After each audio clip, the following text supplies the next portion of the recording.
Alors, un avocat dit : « Qu'en est-il de nos lois, maître ? » Et il répondit : « Vous vous complaisez à bâtir des lois, mais vous prenez plus de plaisir encore à les contourner. Comme des enfants construisent des châteaux au bord de la mer pendant des heures pour ensuite les détruire avec de grands éclats de rire. Mais tandis que vous bâtissez vos châteaux de sable, l'océan apporte toujours plus de sable sur le rivage. Et lorsque vous les détruisez, l'océan rit avec vous. En vérité, l'océan se réjouit toujours avec l'innocent. Mais qu'en est-il de ceux pour qui la vie n'est pas un océan et les lois humaines ne sont pas des châteaux de sable ? Pour qui la vie est un roc et la loi le ciseau avec lequel ils veulent la sculpter à leur image ? Qu'en est-il du boiteux qui hait les danseurs ? Qu'en est-il du bœuf qui aime son joug et pour qui le cerf et l'élan de la forêt ne sont que des bêtes perdues et vagabondes ? Qu'en est-il du vieux serpent qui ne peut rejeter sa peau et qui dit de tous les autres qu'ils sont nus et éhontés ?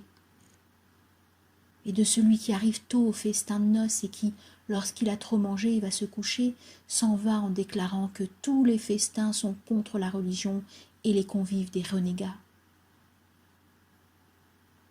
Que dirais-je de tout cela ? Sinon qu'il bénéficie aussi de la clarté du soleil, bien qu'il lui tourne le dos.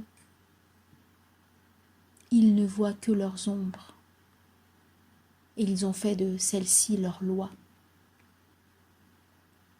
Et qu'est le soleil pour eux, sinon ceux qui projettent des ombres ? N'élaborent-ils leurs lois en se penchant pour dessiner leurs ombres dans leur sol ? Vous qui marchez face au soleil, vous laisserez-vous enchaîner par les images de la terre ? Vous qui voyagez avec le vent, laisserez-vous une girouette déterminer votre course ?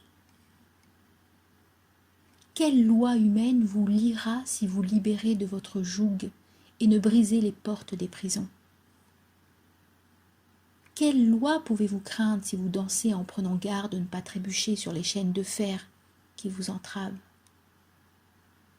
Et qui pourra vous citer en jugement quand vous déchirez vos vêtements, si vous prenez soin de vous en dépouillé sur un sentier où ne marche aucun homme ?